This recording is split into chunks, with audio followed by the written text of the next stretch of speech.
I took a life, so mine was forfeited.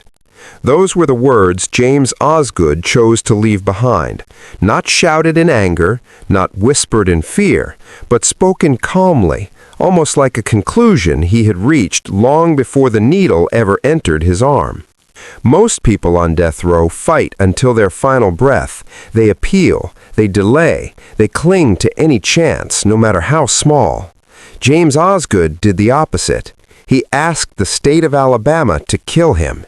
And the deeper you look into how that decision came to be, the more uncomfortable the story becomes. Because this wasn't just about a brutal crime. It was about fantasies, family betrayal, mental damage stretching back to infancy, and a justice system that may never have fully heard the whole story.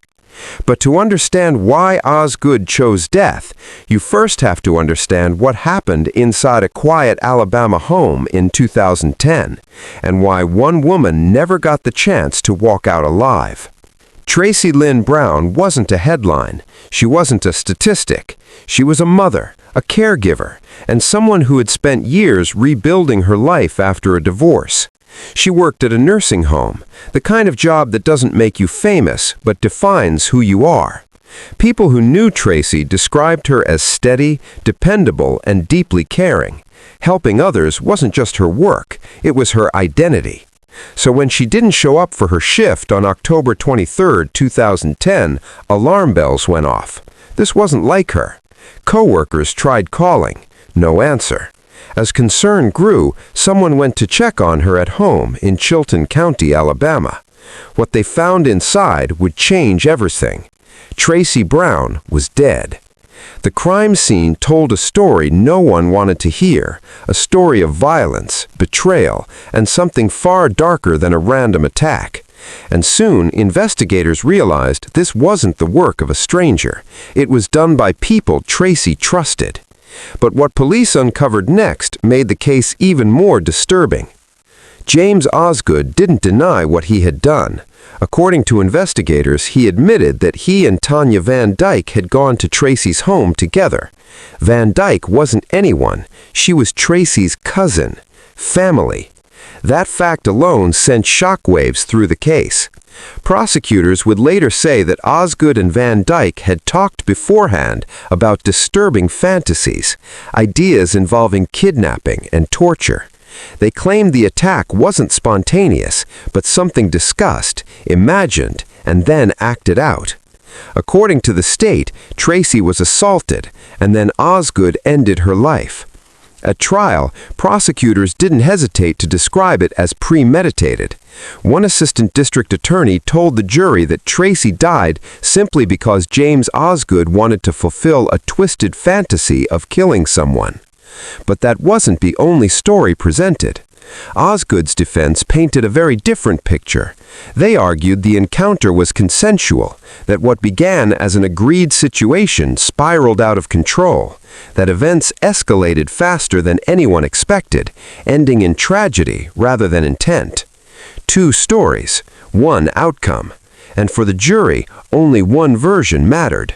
But years later, questions began to surface, not just about whether Tracy was gone, but about how much the system truly understood the man who killed her.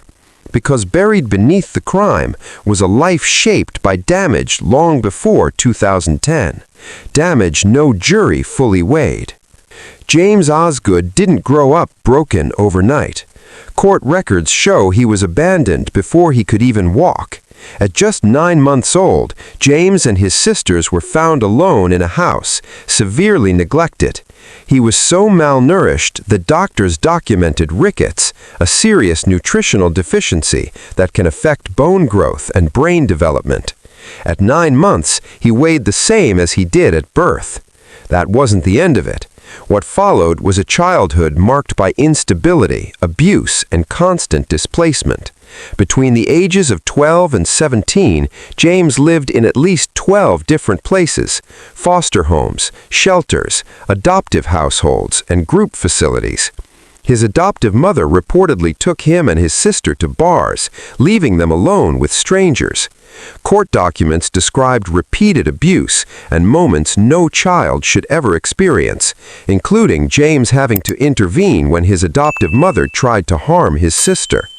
As a teenager, he was admitted to a psychiatric hospital. He still carried physical reminders of that violence into adulthood, including a visible lump on his head where a bat had once been broken over it. By his early teens, state records already described him as depressed and distraught. Later, caseworkers documented indications of self-harm struggles.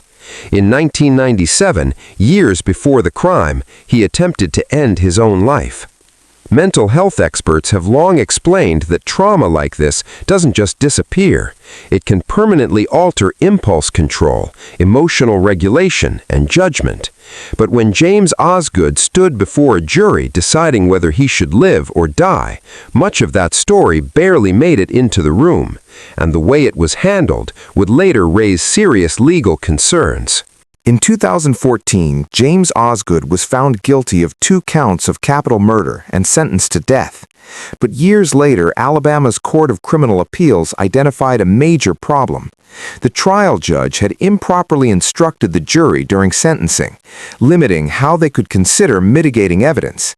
In simple terms, jurors weren't given clear guidance to weigh Osgood's mental health history, childhood abuse, and developmental issues the way the law requires. So the case was sent back. This should have been the moment where everything changed. It wasn't. Before the new sentencing phase, the same judge appointed the same defense attorney. No updated psychological evaluations were requested, no new witnesses were called, no evidence was presented showing Osgood's behavior during years on death row. Then came a decision that stunned legal observers. Osgood's lawyers persuaded him to waive a jury entirely. No jury heard his story. No jury weighed the abuse, neglect, mental illness, or brain development concerns. The same judge, the one whose instructions had already been ruled improper, sentenced him to death again. On appeal, the sentence was upheld, and just like that, the window for a full reconsideration quietly closed. But before any court could fully re-examine what had happened, James Osgood made a move that changed everything. In 2018, as another sentencing phase loomed, Osgood shocked nearly everyone. He asked to be executed. He voluntarily gave up his remaining appeals, writing to state officials and telling them he believed in an eye for an eye. In his view, he had taken a life and therefore deserved to lose his own. Some saw it as accountability. Others saw something far troubling. According to data from the Death Penalty Information Center, nearly 10% of people executed since 1976 have given up their appeals, and of those individuals, an overwhelming majority suffered from mental illness, substance abuse, or both. Critics argue that volunteering for execution can sometimes look less like acceptance and more like surrender. There's been quiet debate for years about whether people in that mental state are truly capable of making such a final decision. Osgood, for his part, never wavered. He said continuing appeals would only waste time and money, that nothing could undo what he had done, that this was his way of completing the sentence. But as execution day approached, attention shifted away from court filings and legal arguments.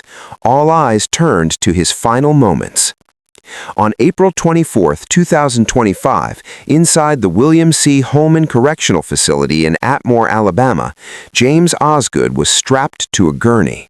Media witnesses described labored breathing, small finger movements, silence. Before the procedure began, he spoke. "I haven't said her name since that day," he said. "I felt like it was disrespectful to say it, but then sometimes I felt like it was disrespectful not to. Today, it will be the first time I say her name. Tracy, I apologize." At 6:35 p.m., James Osgood was pronounced dead. State officials called it justice. Governor Kay Ivey described the crime as premeditated, gruesome, and disturbing. She said she prayed Tracy's loved ones could finally feel some closure. But not everyone agreed. The ACLU of Alabama, which had represented Osgood for years, released a statement remembering him as more than his worst actions, a deeply flawed man shaped by trauma, mental illness, and neglect. They said his decision to volunteer for execution was his attempt at atonement, not an admission that the process had been fair. And in the middle of all that noise, one voice risked being lost, the voice of Tracy Lynn Brown. Tracy wasn't a case file. She was rebuilding her life, starting over after divorce, working long hours at a nursing home because caring for others mattered to her. Her stepsister later said Tracy had restructured everything from scratch, quietly, without applause. That life ended not because of chance, but because of choices made by people she trusted. No appeal, no legal debate, no execution statement can change that.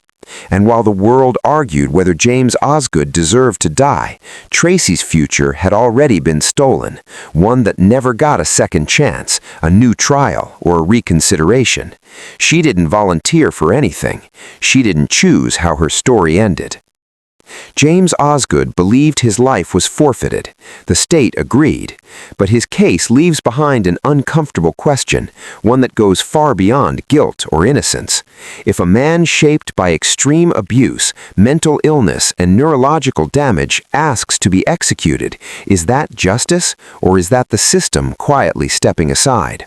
There are no easy answers here, only a life taken, another ended, and a story that forces us to look at where accountability ends and responsibility begins. Because long after the execution chamber goes dark, one truth remains impossible to ignore. Tracy Lynn Brown never got a choice. And that may be the most important part of this story that should never be forgotten.